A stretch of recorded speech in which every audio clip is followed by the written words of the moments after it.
have Heather with us, and Heather is Ulta Beauty's overhaul leader, for sure, as she described it in the write-up, but leading the supply chain. And one thing I found really interesting about her bio was she went from Caterpillar, which is a little different than beauty, you know, the size of the product, for sure. But she had worked in supply chain at Caterpillar and before going in beauty, and she's led a major transformation of Ulta. And if you've got children, teenagers even, you know, they love the store, can go in there and spend tons of time. And I'm looking forward to hearing about what she's done on Ulta. I spent a third of my career in beauty, and it's a fun business, you know, to be in. So Heather, you've led this transformation in Ulta Beauty.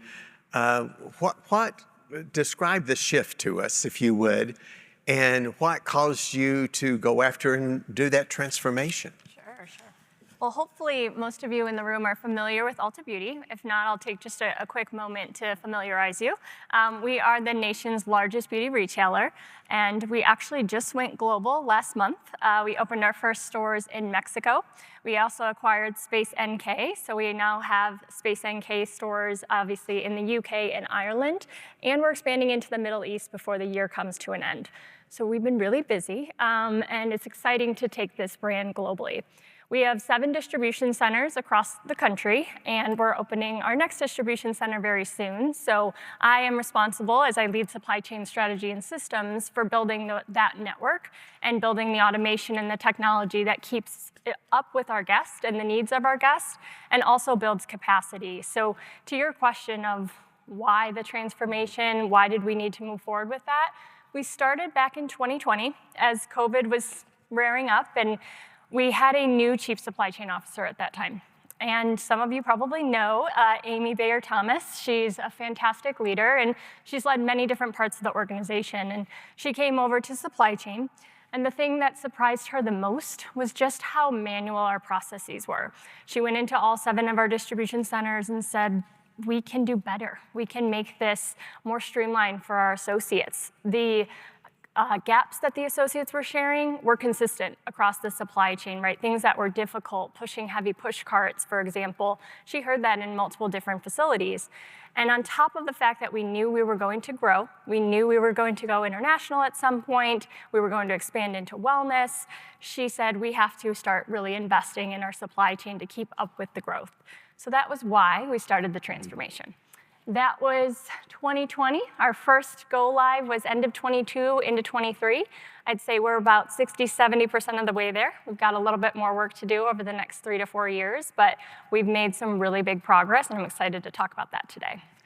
Well, getting alignment of the executive team and the commitment of the board of directors is often one of the biggest challenges. Yes. So how did you get them to be totally supportive of the transformation? Great. That's a great question, because I think that's critical, because a transformation for us is going to take about 9-10 years, and it's a heavy investment, right? 19 years. 9 to 10 years for us to get across all of our distribution network and build new. It's going to take us about 9 years. So we knew it was a journey, and we needed to take our board of directors and our executive team on that journey with us. First and foremost is you really have to have a solid foundation. And what I mean by that is a strong culture that can handle the change that's about to be in front of them. At Ulta Beauty, we have one of the most amazing cultures, if not the best, in my opinion. And then even within supply chain itself, just our engagement scores that we check in on our associates quite often are, in our DCs, are above 80%. And you don't hear that in a distribution network, and we have amazing leaders that help to build that engagement. So that was really first and foremost. We had operational excellence. We're meeting our KPIs. The board had trust in the supply chain. So when we came to them with a heavy investment and said, this is what we want to do, and this is the benefits it will drive, Of course, you have to go through the rigor of all the different steps as you think about 3-year planning and long-term strategy, but we got our board and our executive team obviously on board with this growth strategy. And what I will say is it's changed over time. You know, as the business has evolved, as we've brought on new leadership, we got a new CEO earlier this year who's been at Ulta Beauty for quite some time, but she stepped into the CEO role. Your strategy may change, and that's okay. We are constantly evolving with the change, and our executive team is willing to come on that ride with us. Does the board and executive team view the supply chain transformation critical to the strategy of the whole company? Absolutely, absolutely. So we just went through our 3-year planning cycle last year, and we start off at that enterprise level, and we build out the strategy. And then supply chain has to look at that 3 to 5-year plan and say, how are we going to support this? We want to build enough capacity that we are getting ahead of what we need, but not too much, right? You don't want to have a plethora of capacity and now you're having to shut down a building or ebb and flow too quickly. So we build capacity really just in time as we need it based on our long-term plan. So it really starts at that enterprise level, and then we build our plan based on that, and then we push it back up through our executives. And do they have a clear strategy for the going global? Oh yes, very much so. So actually, prior to the pandemic, we had talked about going global, and then of course the pandemic hit, and we focused on our core. We focused on our U.S. operations, really making sure that we were driving operational excellence in the U.S. And now as we've come out of the pandemic and we've come out even stronger as a company, we were ready to go global. So that's a big part of our strategy, as well as wellness. We're moving into a wellness category. We've always had wellness brands as part of Ulta Beauty, but what you'll start to see now is we're investing more heavily into our wellness area. We have a wellness shop specifically dedicated in our stores. And post the pandemic, you've seen a shift into people really engaging and taking care of themselves, right? You can't take care of others if you can't take care of yourself first. So that's where our wellness program comes in, and we knew that the type of SKUs, the assortment would change, and we had to build our automation to plan ahead for that type of assortment. Now, did you hear L'Oreal's presentation yesterday? I did not, no. You did not, and Raquel presented. Oh, okay. And I'd encourage you maybe to look at it, because we videoed it, and it'll be online that you can look at. But one thing she mentioned was the challenge of serving both traditional retail, or even your own stores sometimes, and then the e-commerce growth. Yes. And so it's not just the total company revenue, but of course getting the forecast for the investments and capacity across the three. How did you look at managing this trade-off of those investments across the e-commerce and retail? Yeah, so what's interesting about Ulta Beauty is that our distribution centers are omni-channel. So we share our inventory with both our retail guests as well as our e-commerce. That has obviously a lot of benefits, because as our demand ebbs and flows, we can ebb and flow with our inventory as well. But it also can be really challenging, because you have to place the inventory in the right place at the right time and make sure you're holding enough back for your e-commerce guest. We also just rolled out ship from store over the last probably 3 years. We've really ramped that up into our network. So actually within the next month, 1,000 out of 1,400 of our stores will be able to have ship from store capabilities. So we just added 1,000 distribution nodes into our network, which obviously increases speed to guests, right? We can get to you much more quickly than one of our 7 distribution centers. But we also had to place inventory very strategically there. So we have been trying to get ahead of our guests and our guests' needs, but like I said, not growing too quickly that we have a plethora of capacity. And Heather, is any part of your portfolio professional in focus? What I mean by that, like Wella, which I had run for a while, yeah. And we owned it. Are you doing anything with the salons, the spas, the hair color, that whole? It's almost like it's a totally different channel. It is. It really is, and the other two. Is any part of your portfolio aimed at that consumer? Yes, well, we actually have Ulta Beauty salons in almost every store. So that's something that makes us really unique. You can come in and you can get beauty services, and they happen to be our best guests. They are the ones that will use our salon services, and then they'll go shop in the store as well, and they'll shop online. So we invest in our salons knowing that our guests want to come in, they want to play with the product, and then they will eventually buy that product to replenish as well. So yes, we very much invest in our salon, and what our guest wants and needs. And me personally, I love to use our Ulta Beauty salon. Okay. It's great. But you're not serving other salons outside the store right We are now? not. Or I didn't We are think not. so. Okay. What role has technology played in this whole thing? Oh, goodness. So like I started off sharing, we were very manual. Think of the most basic warehouse, right, with pick, pack, and ship. And we needed to build an agile distribution network that could keep up with the many, many changes that have come over the last 5 years and will come over the next 5 years. So we've invested really heavily in robotics and automation. And I do have a video I'll show you here shortly that you can actually visually see what we've done for our associates. But the first thing we did on this supply chain transformation is we spent time interviewing our associates on the floor. This was really critical for us to, one, make sure we were addressing their pain points, but also to get their buy-in. We really needed to hear what is painful for you, what's taking so long, what are some of those manual things that you have to check multiple times a day, and you learn a lot. You learn a lot talking to your associates, and so we built our strategy based off of that. And in our distribution centers, they're not all created equal. We have a hub and spoke model within our network itself. So we have our large regional distribution centers, and those will carry your full assortment. And then we have market fulfillment centers, and that's a limited assortment building. And all of our buildings, like I said, are omni-channel, but we have different technology in those buildings based on the needs of the stores and on the needs of our e-commerce guests. And can you say a little bit more about your technology selection? Sure. As you've done it, especially in the automation area, because that whole area almost is like a race as well, because you have Symbotic, which Yes. Walmart clearly is using, and some of the big CPG. Then you have Okada, which are Kroger, and other people are using at the retail outlet, and they're almost, the two largest players right now. Yeah. What have you selected? Why have you done it? How does the AI capability fit? Sure. So we have, like I said, a lot of different types of automation. The one that you'll see here shortly is Locus Robotics, which is our autonomous mobile robots. There's several companies that have those AMRs, but for us, the key was what our associates were asking for. First and foremost, we had to get rid of push carts. They're 75 to 100 pounds. More than 50% of our distribution network population are female, and they don't want to push heavy push carts around all day long, and I'm sure men don't want to either. We wanted to make their hands-free, so we invested in Locus Robotics. The other thing you'll see on the technology itself is it's very user-friendly. Essentially, there's an iPad on the front of the robot itself, and it's all color, it's in color, and it speaks to you in your native language. That was extremely important as well. We have a very diverse workforce, and majority do not speak English as their first language. So we have 26 languages that are offered on the technology, and actually growing. We're going to increase that to about 40 different languages here shortly. But that was critical. If I'm working 8-10 hours a day, I want to feel comfortable in my own language to be able to interact with the bot itself. What's really neat about Locus, too, is that you will wear a badge, of course, throughout the day as you're working, and as you approach that robot, it reads your badge and it sets up your profile. So if you'd like the robot to talk to you in Spanish, there's nothing you need to do. You walk up to the robot, it reads your badge, starts talking to you in your native language.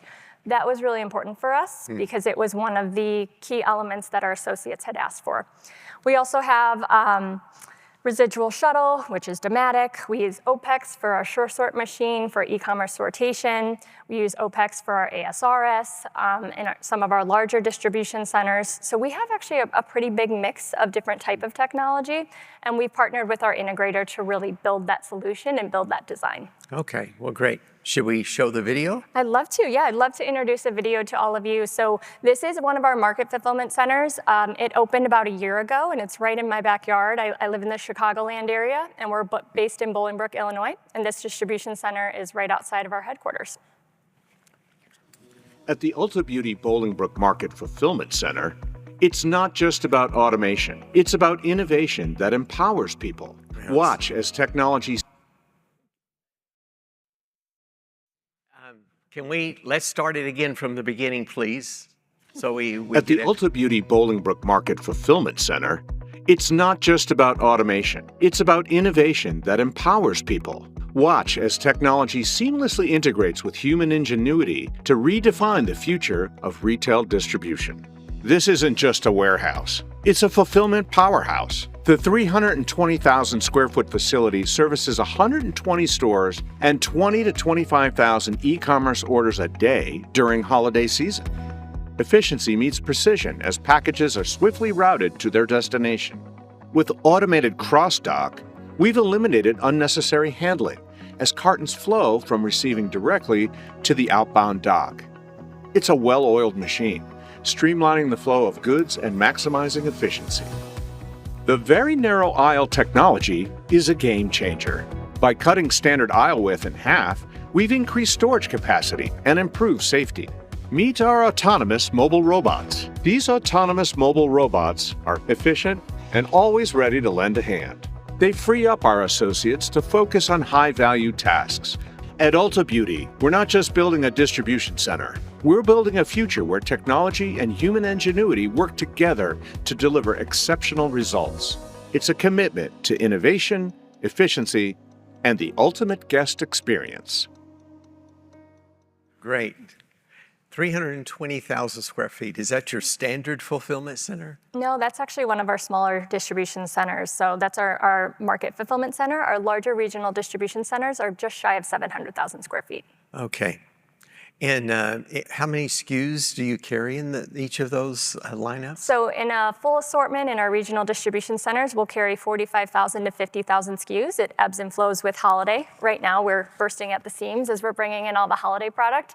And we'll start to push that to stores really quickly here. Our smaller distribution centers will hold anywhere from about 6 to 10,000. So it's really just dependent on what the guest needs. And then what we do, as you saw in the video, is we cross-dock the volume in.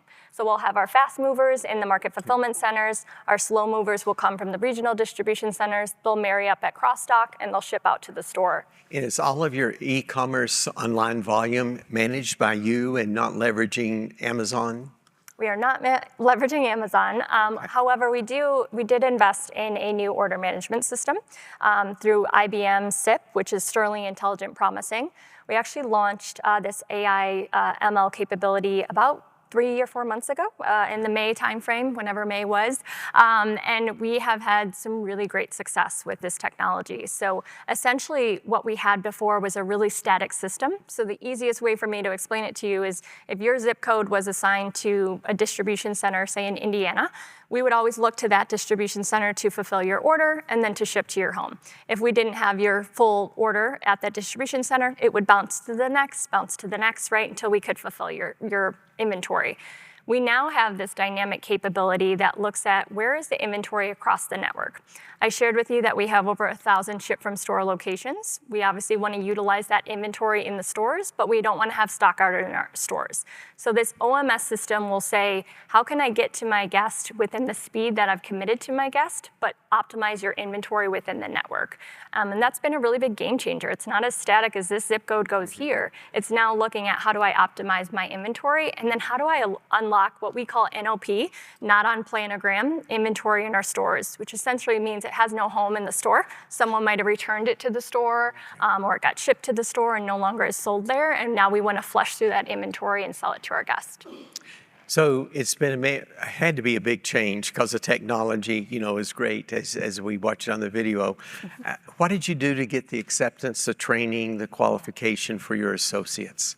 Yeah, good question. So, we've learned a lot along the way. I will say that we retrofitted our first distribution center in 2023, and we just did a very similar go live actually about a month ago. My team is still out in Dallas, Texas, working through the retrofit in that building as we finish out hypercare. But we take so much learnings from each project that we go through, and we apply those. So our associates don't have to go through those same pain points again. I think one of the biggest learnings for us has been change management. When we first opened our newest market fulfillment center in Greer, South Carolina, it was our first time bringing in a new workforce, and that was more difficult than trying to keep a workforce that you already had, that new Ulta Beauty. When we opened this Bolingbrook Market Fulfillment Center, we were able to lift and ship our workforce that was a mile away from a 30-plus-year-old building and bring them to this fresh, new technology building. We spent over a year training those associates before they ever stepped foot in the building.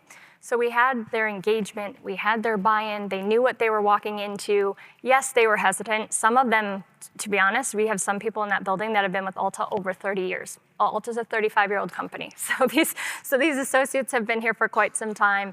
And the change management curve was very critical for us. If you can figure that out and you can unlock that and you can get some leaders that take the team along the way, there's some big voices in the distribution center, figure out who those key leaders are, get their buy-in, and then they can bring the rest of the team along. That really helped us transform and get this, we got this market fulfillment center up and running within a month. They were hitting their KPIs. Do you have any examples of real wins applying AI in the new automated centers? Yeah, I would say really just the connection of our robotics to how we flow our product.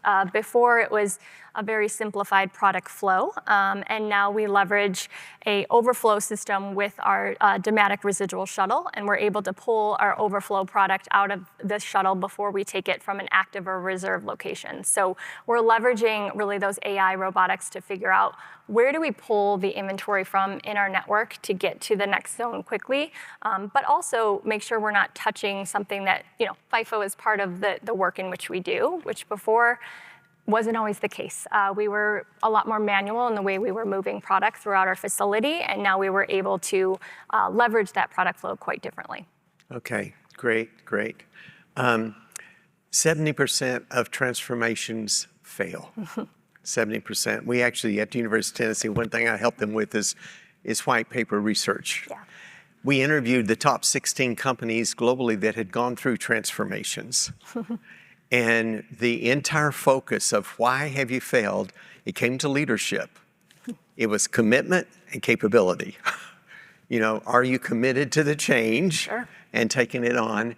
And then are you capable, of executing that, as you did? As you look at your leadership, how did you evaluate both their commitment and their capability? Yeah, I touched upon this a little bit when we first started, but you absolutely have to have a strong culture to go through a change that's this significant. And underneath a strong culture is the leadership team, right? If the leadership team is bought in and is supportive, then that makes the world of difference. We're actually taking our CEO out to one of our distribution centers in California next week and excited to show her that distribution center. So you've got to absolutely have the buy-in from your leadership team, and they've got to be on that journey with you. I just spent the last couple months working on some revisions to our long-term plan as we look at what's coming next down the pipeline. And that's because our business has changed, our guest has evolved, right? As a leader, you can't have an ego when it comes to this. You've got to say, I've got to build an agile network, I've got to do what's right for the enterprise, and I can't get too bought into one plan. I can't even count on two hands how many times I've changed my plan because there's new automation, right? There's always new things coming your way. There's opportunities. There's something you want to kind of tackle and go after. There's lessons learned that you learned previously. You can't just get bought into one plan and expect that that's going to stick and continue to bring your business to where you want it to go. So if we had 2 or 3 people in the audience who are about to go through a transformation, what's the biggest advice you would give them? There's a lot. There's a lot of pieces of advice here. I'd say first and foremost is invest in training, and with that is change management. If you're going to stand up a new distribution center and bring in a new workforce, that's going to look very, very different than it is an existing workforce. That can be both good and bad. So you really got to take the time to ramp up your building and make sure that you're investing in the right time to get it to where it needs to go. The other thing I would say is build and make sure you have that strong foundation and that strong culture first. You can't do this alone. You can't do this in a silo. You've got to have enterprise buy-in. It's very expensive, the type of investment we're making, and you've got to be able to prove out that ROI. So make sure that you've got all your numbers in front of you, you're committed to that. Your integrator who is supporting you is also very committed to hitting that ROI and to helping you get there. I see a lot of people through the transformation that had benefits on paper, but don't ever really show the value when it comes to, UPH, or units per hour, how you measure your success. You really have to be able to show, here's what we did, here's what we said we were going to deliver, and here's where we're at, right? And it's best to be able to show, here's where we're at, we're actually beyond what we said we would do. That's the goal of any transformation, but make it really KPI driven, because that's how you're going to get your CFO buy-in and get the ET support as well. Heather, one thing I wanted to ask you, because I went through it personally, is in Procter & Gamble, we had beauty and grooming, which was $28 billion. Yeah. But then we had the $40 billion of paper and laundry, which is the heritage.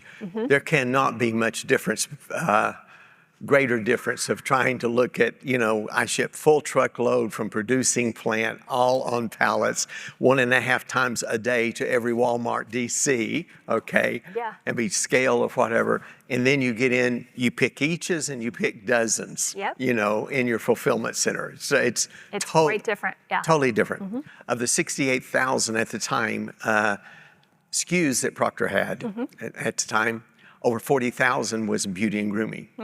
So although we were a third of the business, we were like 2/3 of the SKU base. complexity, You had to go through the same thing going from Caterpillar, Yeah.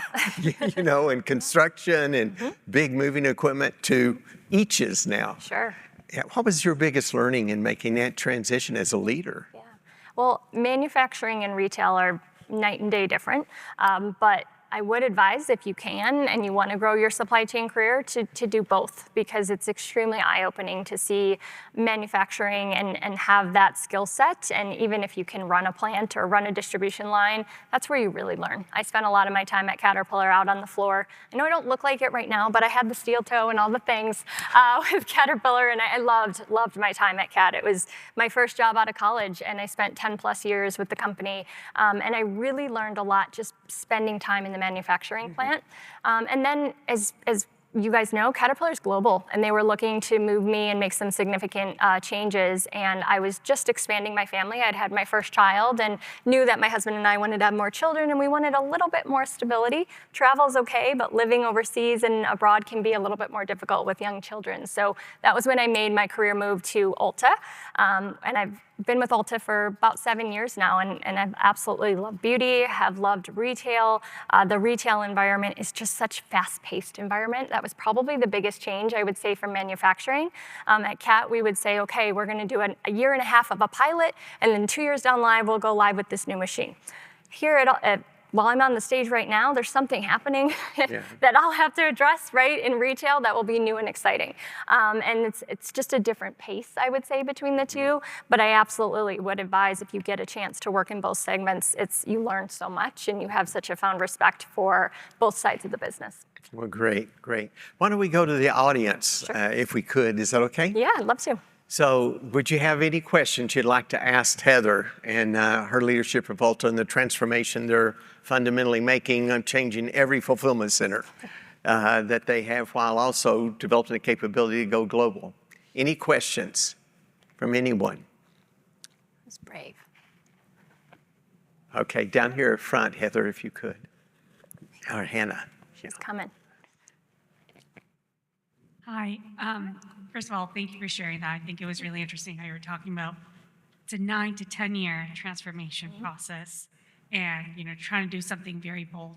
I guess, how do you make sure that you don't lose steam as you're going down that 9 to 10 year path, right? Because it's great when you're coming in new, you have hot and heavy, these are the changes that we're making, but then how do you continue to get that buy-in, that momentum, and ensure that that commitment is still there? Yeah, that's a really good question, because it is a journey, right? You're on a journey over time, and I've always looked at how can I invest our dollars wisely while still keeping up with the needs of the business. So while it wasn't 9 to 10 years to start, it has expanded into that based on the capabilities of the buildings that we have built. So we bring our supply chain team along very much on this journey. You need all aspects of supply chain to support a transformation of this size. So in town halls quarterly, we keep them abreast of what's coming and why. The biggest thing is why. We may change a go live from 2027 to 2028, and this is why, right? This is that capability that it's going to unlock for us. You also, along the way, are doing continuous improvement projects to optimize your automation. So you, like I shared before, you have your ROI, you know what you're going after. You'll hit that ROI, and then you want to go beyond that, right? You want to maximize your investment. And so we spend a lot of time. We have an amazing group of industrial engineers that spend time within our distribution centers and look at how can we optimize the assets that we have, and we build upon that. So it's not like we do the automation and we leave it and we set it and we forget it. It's kind of this ongoing journey of continuously improving and optimizing the assets we have. Good question. Great question. Any other questions? Oh, one back here. Thank you, Heather. Just a question on your choices of investment, because you have invested a lot on your DC capability. Yes. And for the company makes a big commitment. So wonder, what was your thought process and the thought process of the company between a 3PL and have external expertise or build it in-house? Yeah. That's a really good question because we talk about that quite often. And we do use 3PLs specifically around holiday season. So we will use a 3PL to flow some of our larger products. For any of you that shop at Ulta, you know if you spend a certain amount of money on fragrance, you get a robe or a throw every year. And those are not fun to flow through your distribution center when you're used to flowing very small product. So we leverage a 3PL to help us manage product like that.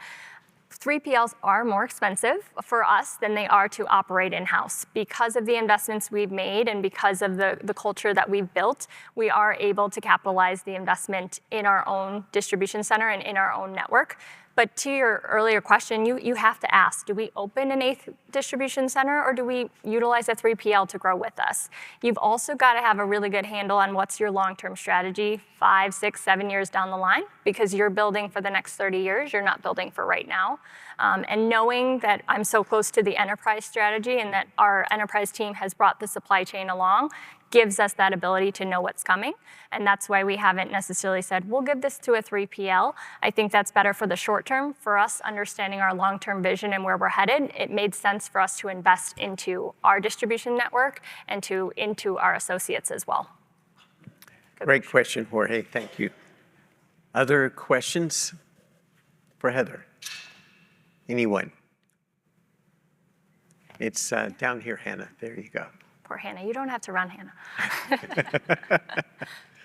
Question along the lines of training and change management. We've implemented system before that the leaders and the team felt that they've done such a great job creating all kinds of training materials, videos, modules, and this and that, and then system went live, and the biggest complaint was, well, you didn't train us. So I'm just curious, is there any advice or tips that you can share with us?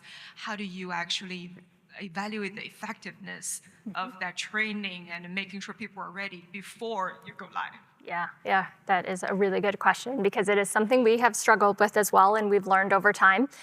One thing we do is we actually have training modules out on the floor, and for the first 30 days before anyone can move into a job role, they have to go through that training module. So they will actually work on that training module. It's an iPad essentially out on the floor, and that will check off and say your training for today is done. This way you're recording, I've been trained, I have the skill set to do it, and then you're moving along with someone else to actually do the training in the warehouse.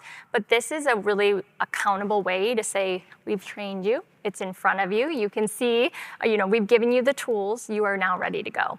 What's really cool about these robots themselves, it used to take us about 10 hours to train someone on our picking process. We got that down to about 45 minutes with the robots. So that is essentially a huge difference for us, right, in our associate base. And then again, being able to speak in that native language helped with the training. But it's there's no one size fits all. I think you have to be very clear with your associates that you are going through training right now. This is how we're going to set you up for success. And then your leadership team, whether that be your senior OMs out on the floor, whether that be your lead in the warehouse, they've got to be trained on it first because they've got to be able to take their associates along. If you don't have their buy-in, the training gets very difficult because they can't answer the basic questions and they can't support their associates. Let me add one more thing. In our work system design that I've put in place, we have formal qualification, and it actually is a document the person signs, I'm ready to step up and be qualified. I step up with a master, someone who really has the total mastery. So both the individual and that master must sign off that they are qualified. When they sign off on that, that means you cannot use as an excuse you were not trained. You have signed off. And we call it be able tos. These are the things you must be able to do to be successful with the new technology. So the whole issue of the qualification and a focus on be able tos. But one of the major reasons transformations fail, systems, one of the great times, is the people, Absolutely. And you do not do the qualification for people to fail. You do the qualification to people to succeed.